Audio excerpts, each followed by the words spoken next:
Teruskan lagi, silakan yang berdoa usia. Assalamualaikum warahmatullahi wabarakatuh. Waalaikumsalam. Saya mohon penjelasan mengenai dengan rahmatan lil alamin. Islam itu adalah rahmatan lil alamin.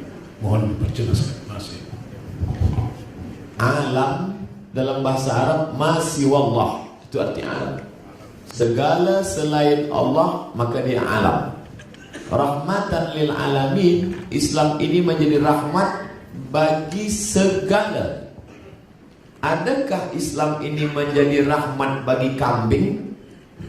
Kenapa Ustaz tiba-tiba ingat kambing? Tadi makan kambing. Datuk Seri bagi Ustaz makan kambing. Adakah Islam ini menjadi rahmat bagi kambing? Lalu kemudian datanglah seorang Arab menarik kambing tersiksa, lalu kemudian dia jatuhkan ke lantai, lalu kemudian dia asah pisau di mata kambing itu, di muka mata kambing itu dia asah. Nabi menengok itu marah. Apa kata Nabi? Aturidu antumitaha mautatin. Apakah engkau nak buat kambing ini mati berkali-kali? Dulu masa saya kecil, saya tengok Pak Cik nak potong kambing, kata datuk, kata nenek, jangan asah di mata kambing, jangan asah pisau di. Dulu saya sangka itu adat kita orang Melayu saja. Rupanya baru saya paham, rupanya itu hadis Nabi SAW. Tak boleh mengasah pisau di depan mata kambing, ditutup. Makanya telinga kambing yang panjang itu ditutupkan ke mata kambing. Nak potong tu, baringkan sisi kiri ke arah kiblat. Mata kambing itu ditutup dengan telinga dia panjang tadi. Kalau tak panjang, Ustaz ambillah daun ke apa, potong. Karena kata Nabi SAW, idza qataltum fa ahsinul qitlah. Kalau kamu membunuh, bunuh dengan baik. Sekali bunuh mati. Wa idza dzabhtum fa ahsinuz dzabha. Kalau kamu menyembelih, sembelih dengan baik. Macam mana menyembelih dengan baik? Falyuhidda syafratahu, pisaunya tajam.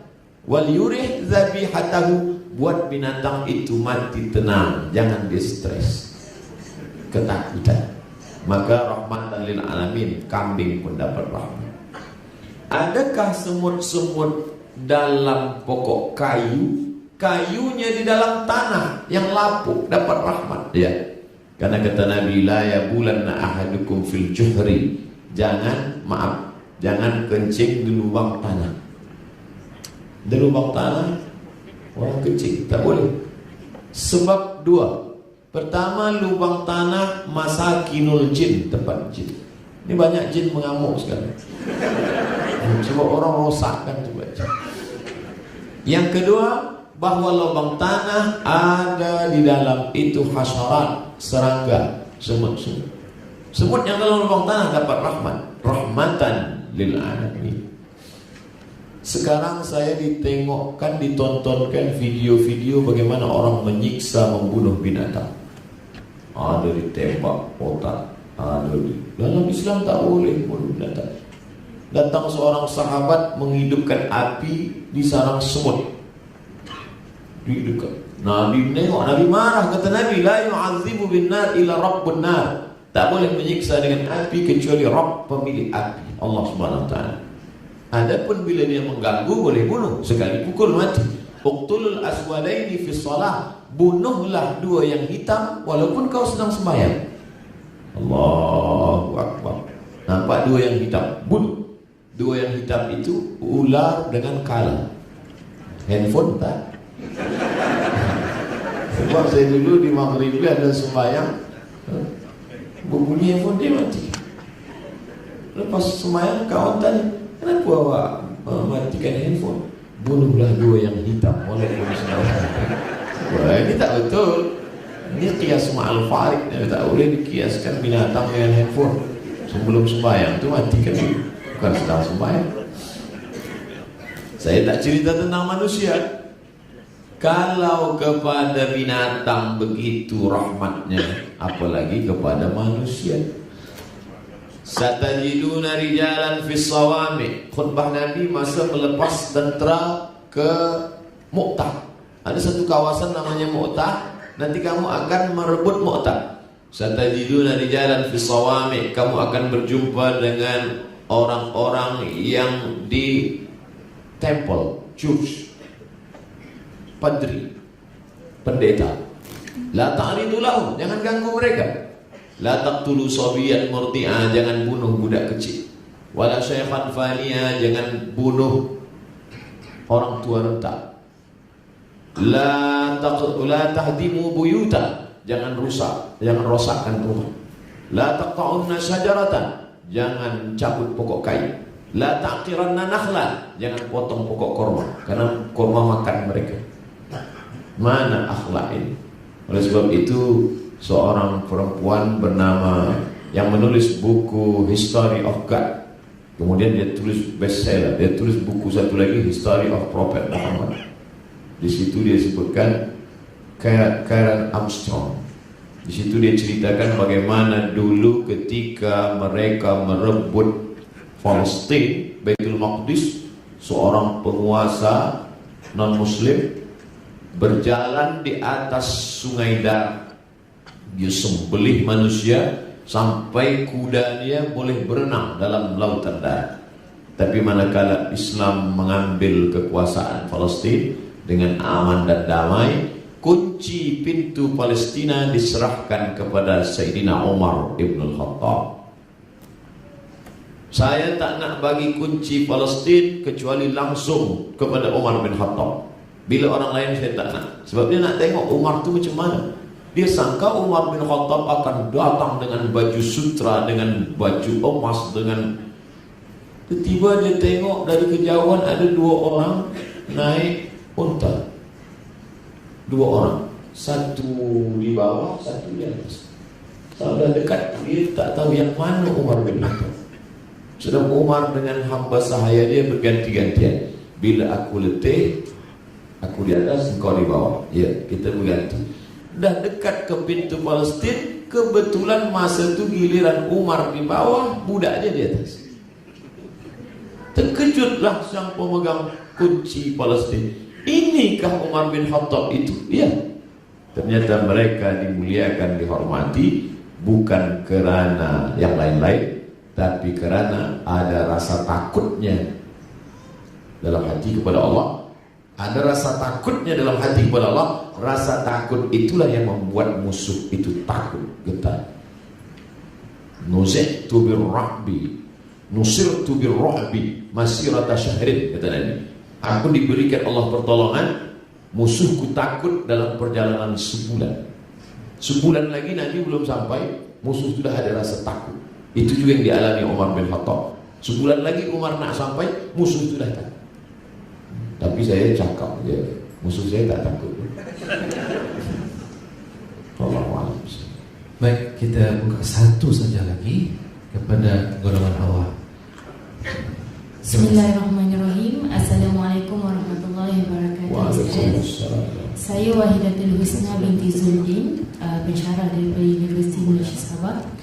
Saya nak tanya satu soalan kepada Ustaz. Apa pendapat Ustaz tentang istilah Islam Kalimatul Ulia, yakni Islam adalah agama yang tertinggi? Apa pendapat Ustaz tentang istilah yang itu?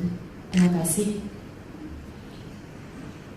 Datang seorang sahabat bertanya kepada Nabi SAW, apakah semua yang mati syahid itu syahid?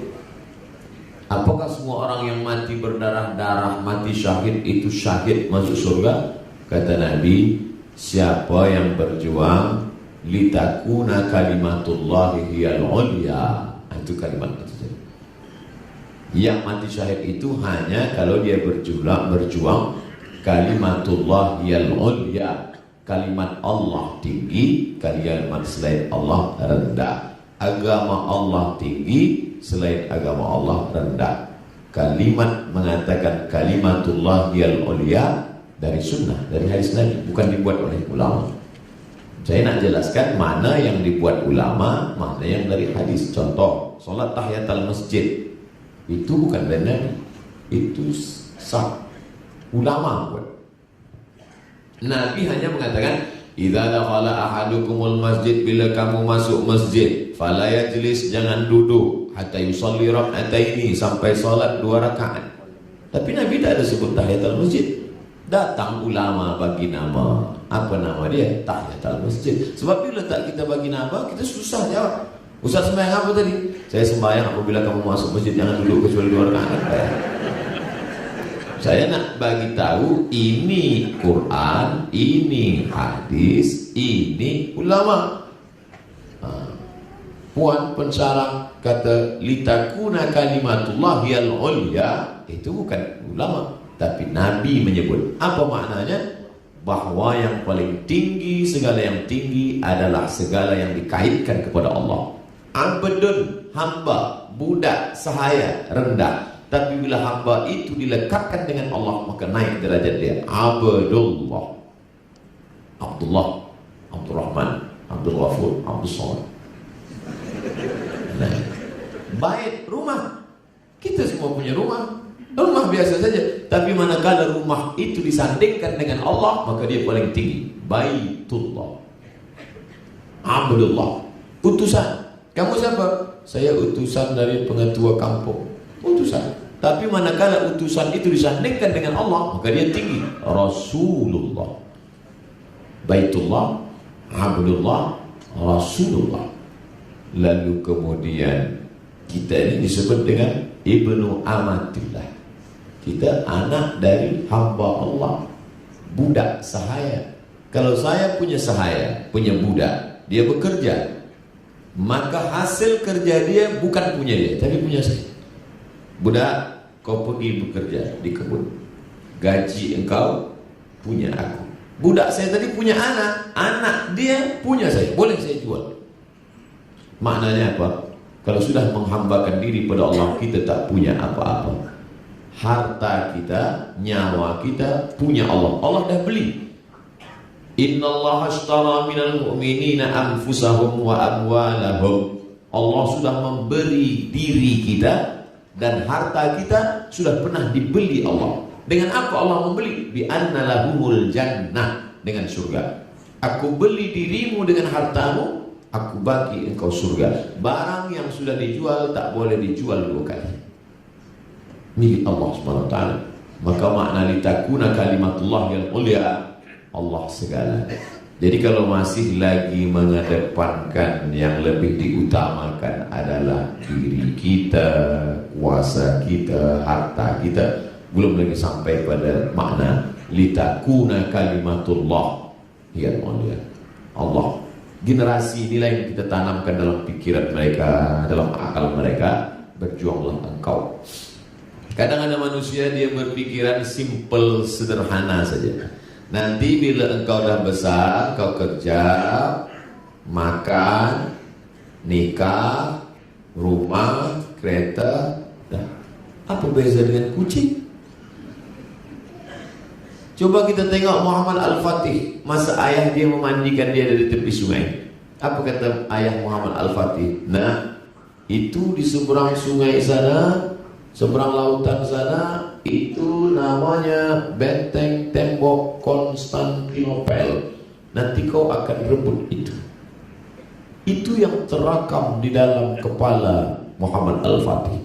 Sampai akhirnya manakala dia berusia 21 tahun, dia rebut itu, dirobahlah Konstantinopel menjadi Istanbul. Dan sebab itu maka kita tanamkan kepada kepala anak-anak kita, kamu akan menjadi penolong agama Allah. Kamu akan menjadi apapun di masa akan datang. Dia boleh menjadi doktor, dia boleh menjadi ahli agama, dia boleh menjadi apapun, tapi semuanya untuk menolong agama Allah. Litakuna kalimatullah hiyal ulya, supaya kalimat Allah yang paling tinggi. Tak sanggupkah Allah mengangkat? Wa may yanqalib ala aqibaihi, andai semua manusia di dunia ini murtad, naudzubillah, fala yadurullah syai'a, Allah tak rugi walau sikit pun. Lalu kenapa kita disuruh menolong agama Allah? In tansurullah, kalau kau tolong agama Allah, yansurkum, Allah akan menolong kamu. Wa yuthabbit aqdamakum, Allah akan mengokohkan kaki kamu saat berhadapan dengan Allah. Tak ada kaki yang kuat, tapi Allah bagi kekuatan. Ini yang kita tanamkan pada anak-anak kita. Bukan setakat makan, kereta, rumah, kerana itu semua akan hilang, akan sirna, akan tak membawa apa-apa. Tapi ada yang lebih penting, ma ta'buduna min ba'di, bila aku mati nanti kau akan sembah apa?